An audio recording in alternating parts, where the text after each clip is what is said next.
Welcome back to கொஞ்சம் உப்பு நிறைய காரம்.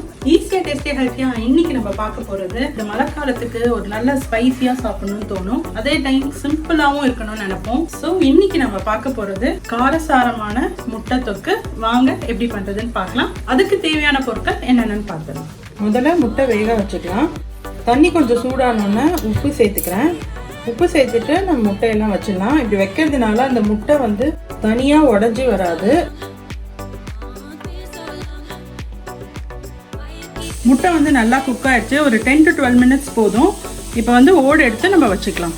அரைக்க என்னென்ன தேவைன்னு பார்த்துடலாம். ஒரு மீடியம் சைஸ் பெரிய வெங்காயம், 2 தக்காளி எடுத்திருக்கேன். 1 நாட்டு தக்காளி, 1 வந்து பெங்களூர் தக்காளி, 2 பச்சை மிளகா, 2 வர மிளகா, கொஞ்சோண்டு ஒரு 4-5 புதினா லீஃப், ஒரு 6-7 பல் பூண்டு, அதுக்கு ஈக்குவலா இஞ்சி, அப்புறமா ஒரு டீஸ்பூன் வந்து சீரகம், மிளகு, தனியா, சோம்பு, கசகசா, அப்புறமா ஒரே ஒரு சின்ன துண்டு பட்டை, 2 கிராம்பு, ஒரு ஏலக்காய் போடும். இது எல்லாத்தையுமே நம்ம பச்சையா அரைக்க போறோம். மிக்ஸி ஜார்ல வெங்காயம், மிளகா, பச்சை மிளகா, புதினா இலை, இஞ்சி, பூண்டு, இந்த மசாலா, இது எல்லாத்தையுமே ஃபஸ்ட்டு ஒரு வாட்டி கோர்ஸாக அரைச்சிக்கலாம். அரைச்சிட்டு அப்புறமா நம்ம தக்காளி சேர்த்து கோர்ஸாக அரைச்சிட்டேன். இப்போ வந்து நான் தக்காளி சேர்த்துக்கிறேன்.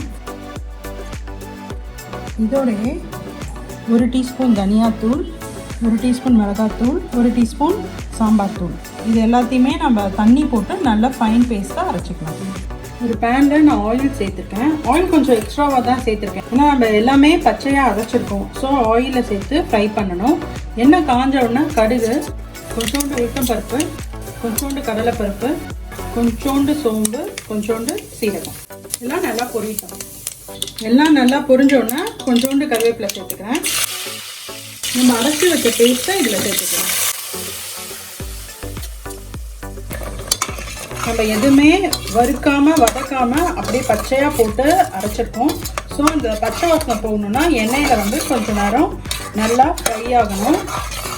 ஒரு மீடியம் ஃப்ளேமில் ஒரு 5 minutes அப்பப்போ கிண்டிகிட்டே இருக்கணும். எண்ணெயில் போடுறப்போ கொஞ்சம் பார்த்து போடணும், இல்லாட்டி மேலெல்லாம் சதரும். அதே மாதிரி பக்கத்துலேயே இருந்து கொஞ்சம் நல்லா மிக்ஸ் பண்ணி விட்டுட்ருக்கணும். இப்போ வந்து இதுக்கு தேவையான உப்பு சேர்த்துக்கலாம். ஒரு 5 minutes வந்து நல்லா வதக்கிட்டு இருக்கேன். அந்த ராஸ்மெல் போயிட்டே இருக்கு. ராஸ்மெல் வந்து நல்லா போகணும்.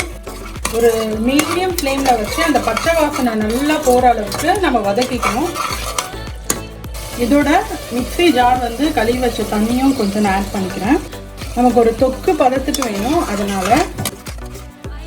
இதுக்கப்புறமா நம்ம உரிச்சு வச்ச முட்டை லைட்டாக அந்த மாதிரி ஸ்லிப் பண்ணிவிட்டு நம்ம உள்ளே சேர்த்துக்கலாம். இதே மாதிரி எல்லா முட்டையும் சேர்த்துக்கலாம்.